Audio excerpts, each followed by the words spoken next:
مکہ ایک شہر ہے، مدینہ ایک شہر ہے، اور مکے کے اندر 99% بت پرست کافر ہے، مدینے کے اندر بت پرست بھی ہیں اور یہودی بھی ہیں، اہل کتاب۔ اب جو مدینے کے اندر کافر بت پرست ان کی آپس کی لڑائی ہوتی ہے، دو قبیلے ہر وقت لڑتے رہتے ہیں، جو میں نے پہلی مجلس میں کہا تھا کہ آکلینڈ سے لے کے آپ سیاٹل تک نکل جائیے، لاس اینجلس تک، جہاں مومن ہوں گے آپس کی لڑائی ہوگی۔ لیکن مدینے میں دو قبیلے، اوس و خزرج، بہت پرانی لڑائی، 400 سال پرانی اس کی ہسٹری، لڑتے تھے، کبھی اوس جیتتے تھے، کبھی خزرج، کبھی اوس، کبھی خزرج، بہت خشک بات نہ ہونے پائے اس لیے سارے نام نکال رہا ہوں۔ اور یہ کہ دونوں قبیلوں کا سپورٹ مکے سے ہوتا تھا، مکے کے کچھ قبیلے اوس کو سپورٹ کرتے تھے، کچھ خزرج کو۔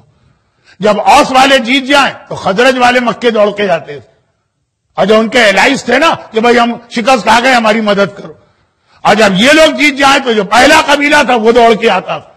اب پیغمبر کا بعثت کا وقت آ گیا، اعلان رسالت ہو گیا، بہت دلچسپ واقعہ ہے اور میں بہت شارٹ کر رہا ہوں۔ اعلان رسالت پیغمبر نے مکے میں کر دیا، ادھر وہاں مدینے والوں کو کیا خبر، وہ پتہ ہی نہیں وہاں تو مکے، اس زمانے کا کمیونیکیشن کتنا کمزور تھا، ایک شہر سے دوسرے شہر اطلاع آنے میں 2 دن، 4 دن، 6 دن، 10 دن لگ جاتے تھے۔ آج کا بچہ کہتا ہے کہ مولانا کیا مسئلہ ہے، وہ فیس بک کے اوپر اسٹیٹس اپڈیٹ کر دیتے تو فوراً مکے والوں کو پتہ چل جاتا۔ بچوں کا بس چلے نا تو قبر کے مردے کے ساتھ بھی ایک آئی فون اور آئی پیڈ جو ہے وہ دفن کرے کہ وہ فوراً اپنا اسٹیٹس اپڈیٹ کر دینا کہ اب ہو کیا رہا۔ وہ بچے ہیں آج کے زمانے کے، ان کو معلوم ہی نہیں کہ 100 سال پہلے کیا حالت تھے اور 1400 سال پہلے کیا تھا۔ تو اب مدینے والے لڑائیاں ہوئی اوس و خزرج کی، اوس جیت گئے، خزرج ہار گئے، تو انہوں نے اپنا ایک ریپریزنٹیٹو مکہ بھیجا، اور یہ 300 سال کا ٹریڈیشن ہے۔ نام تھا ان کا اسید، بہت اہم صحابی، بہت اہم۔ پیغمبر نے ان کو خاص طور پہ اسپیشل پریز کیا، لیکن پیغمبر کی حالات پڑھنے کا وقت نہیں، اسید کی حالات کون پڑھے، ان کو بھیجا گیا۔ ہر قوم میں کچھ بہت ہی زیادہ دانشمند، انٹلیکچوئل، ٹیبل ٹاکنگ کے ماہر وہ لوگ ہوتے ہیں، جیسے امریکہ میں ایک زمانے میں ہنری کیسنجر تھے۔ تو ہر قوم، دونوں میں انہوں نے اپنے سب سے عقل مند آدمی اسید کو بھیجا کہ تم جاؤ اور جا کے جو ہمارے الائز ہیں ان سے مدد لاؤ۔ اور یہ ایک نارمل طریقہ چل رہا ہے 300 سال سے۔ اسید بھی بڑے آرام کے ساتھ مکے میں آ گئے اور گئے سیدھے اپنے قبیلے کے سردار اتبا کے پاس، جو ان کا سپورٹنگ قبیلہ تھا، الائی۔ مہمان بن کے آئے، چنانچہ اس نے مہمان سے 3 دن تو لوگ پوچھتے ہی نہیں تھے کہ کیوں آئے، مگر ایک پرابلم ایسا تھا اسید کے ساتھ کہ انہوں نے پہنچتے ہی بتا دیا کہ میں کیوں آیا۔ اور پرابلم یہ تھا کہ دنیا کے جس شہر میں آپ کا دل چاہے، لفظ میں ذرا سلینگ لفظ استعمال کر رہا ہوں، ٹائم نہیں ہے، منہ اٹھا کے چلے جائیے۔ مکہ واحد شہر ہے کہ آپ بغیر احرام پہنے مکے میں انٹر ہو ہی نہیں سکتے، اور یہ آج کا قانون نہیں ہے، یہ ابراہیم کے زمانے سے چل رہا تھا، بت پرست بھی اس کو مانتے تھے۔ اور احرام کہتے ہیں اس لباس کو ایک بار پہن لیا، پہنا اپنی مرضی سے جاتا ہے، اتار اپنی مرضی سے نہیں سکتے، پورا ایک طریقہ ہے واجبات کا۔ کل اگر آپ سنت روزہ رکھیں گے، اپنی مرضی سے رکھیں گے، آپ چاہیں تو توڑ دیں کسی وقت، مومن نہیں، آپ خود توڑ سکتے ہیں۔ سنت نماز آپ شروع کریں آج 12 رکعت والی، 1 رکعت کے بعد موڈ چینج ہو گیا، بوریت ہونے لگی، نعوذ باللہ، توڑ دیں۔ لیکن مکے میں داخل ہونے کا احرام سنت بھی کیوں نہ ہو، پہنتے ہی واجب ہو جاتا، پہنا اپنی مرضی سے جاتا، آپ کی مرضی، آپ مکے نہ جائیں، جانا ہے تو احرام لیکن پہن لیا تو پورا عمرہ کرنا پڑے گا، واجب ہو جائے گا۔ جیسے نکاح ہوتا ہے لڑکی کی مرضی سے، طلاق ہے لڑکے کی مرضی سے۔ نکاح بالکل لڑکی کی بات چلے گی، لڑکے کی کچھ نہیں چلے گی، اتنی زیادہ نہیں چلے گی، لیکن خیر۔ تو اسید بھی احرام پہن کے آئے تھے مکے میں جانا، تو وہ تو ایک پروٹوکول ہے مکے کا جو بت پرست بھی مانتے تھے۔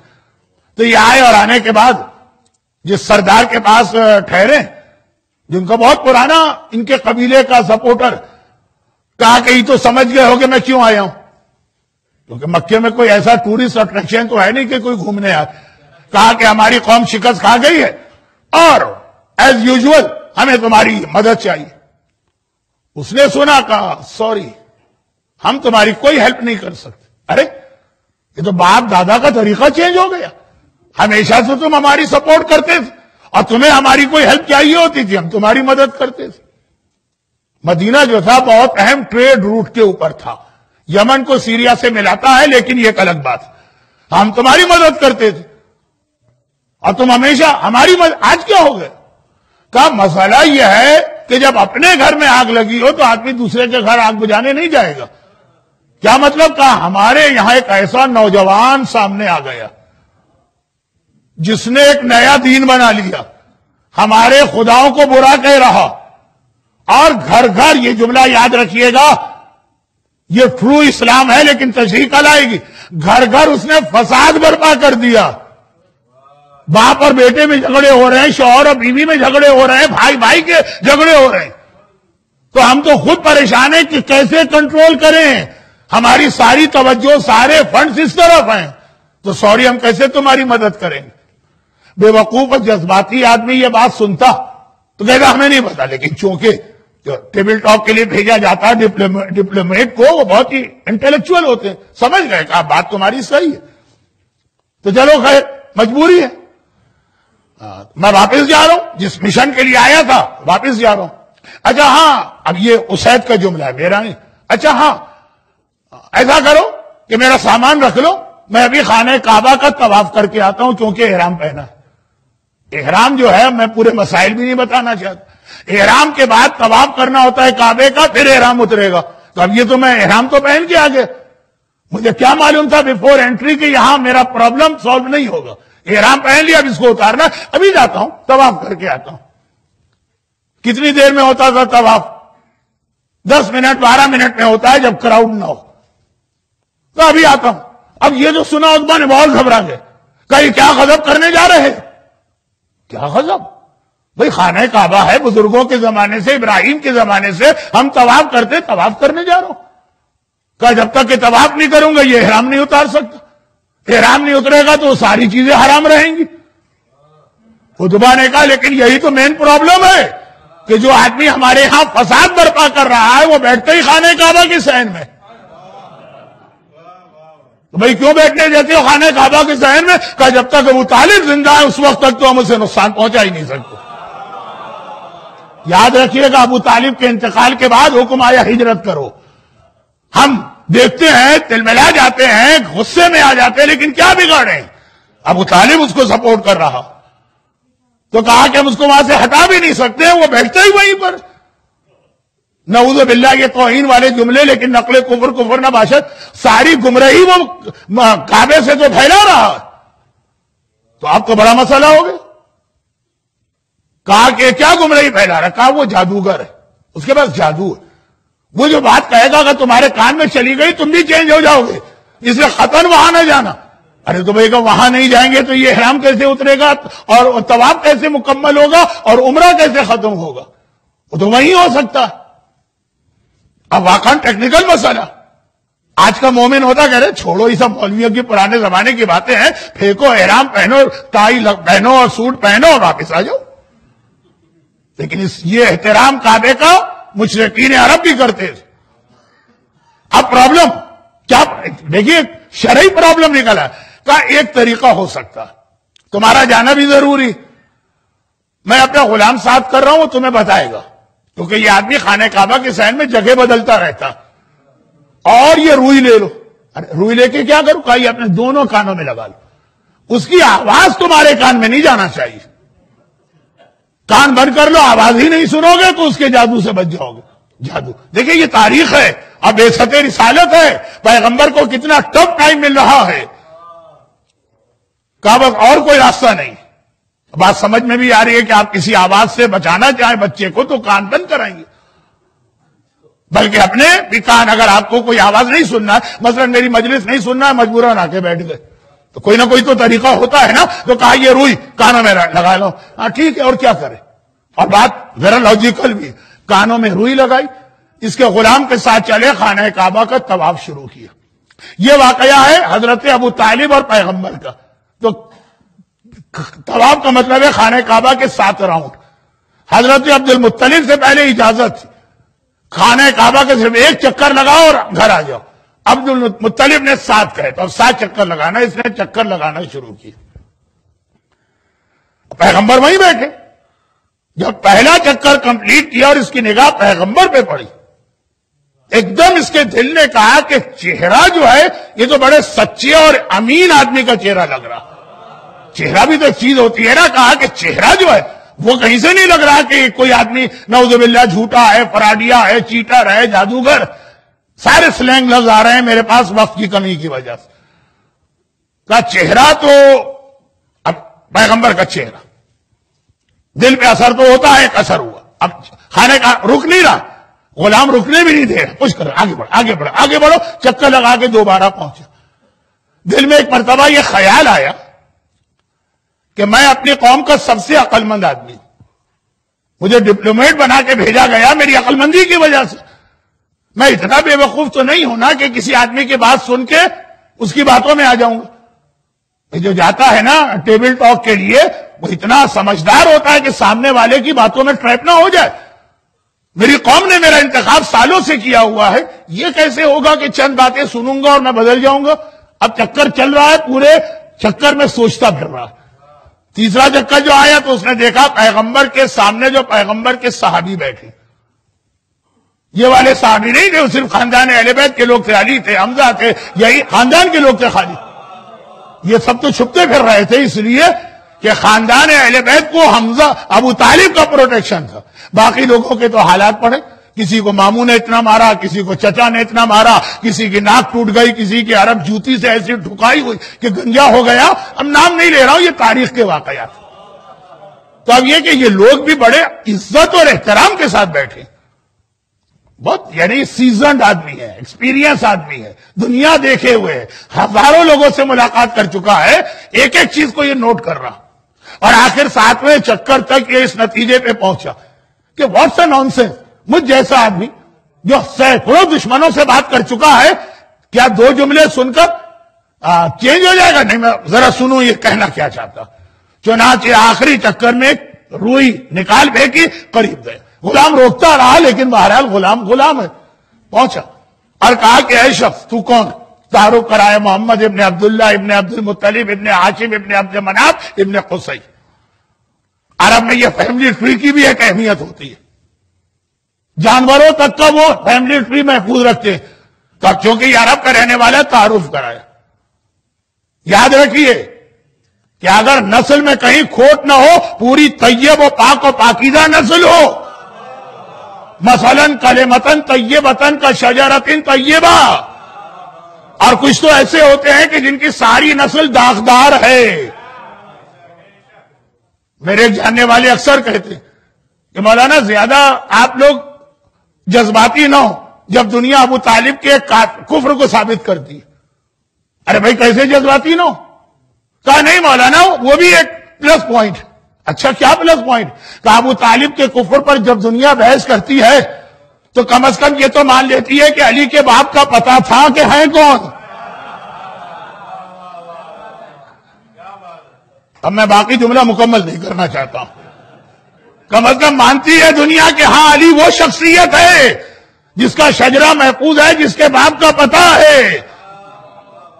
تو اب پیغمبر نے تعارف کرایا کہ دیکھو اب ان میں سے ہر نام عرب میں ایک پاکیزہ ترین نام, عبد المطلب, ہاشم, قصی. اور اس کے دل نے کہا کہ یہ آدمی تو غلط نہیں ہو سکتا. ایک سوال کیا, بس یہی آج کی مجلس کا خلاصہ. سوال یہ کیا کہ اے نوجوان, یہ مکے والے یہ باتیں کہتے رہے, تو مجھے بتا کہ تیرا میسج کیا. یہ بہت اہم چیز ہوتی ہے. آقا حسن سے پوچھا گیا حق اور باطل میں فرق کیا؟ کہا کہ 4 انگل. کیا مطلب؟ کہا جو کان سے سنو وہ باطل ہے, جو آنکھ سے دیکھو وہی حق ہے. ادھر ادھر کی باتیں آپ کو بہت ملیں گی.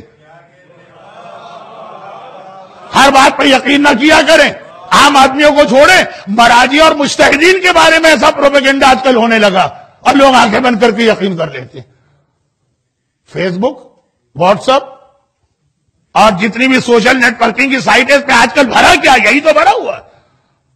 تو اس نے ابھی تک جو دوسروں سے سنا تھا نا, کہا تو میں فرسٹ ہینڈ رپورٹ لیتا ہوں. آپ پیغام آپ کہتے ہیں کہ ہاں جو آپ کے بارے میں یہ بات ہے. پیغمبر نے پیغمبر نے 3 آیتیں تلاوت کی، سورہ انعام آیت نمبر 151، 152، 153 اور آج کی محفل ختم. کہا یہ میں پیغام لایا. حسین نے کہا اگر یہ پیغام ہے تو ہاتھ پھیلائیے. اشہد ان لا الہ الا اللہ و اشہد انک رسول اللہ، میں گواہی دیتا ہوں کہ آپ اللہ کے سچے رسول. 3 آیت اور اس پہ مجلس ختم ہو گئی. تو آپ پیغام کیا بنا؟ پیغمبر کو حکم ملا اعلان رسالت کا، تو وہ اعلان کیا پیغمبر نے. خالی یہ نہیں کہا کہ لا الہ الا اللہ تفلحو. یہ 3 آیتیں اور ایک نہیں، تاریخ میں 25-30 واقعات ہیں. جب پیغمبر سے کوئی پوچھتا آپ کا میسج ہے کیا، یہ آئے فقل تعالو، یہ آیا مباہلہ میں بھی لفظ آیا ہے. اے حبیب جب یہ تم سے پوچھے کہ تم کیا پیغام لائے تو ان سے کہو تعالو، آؤ میرے پاس.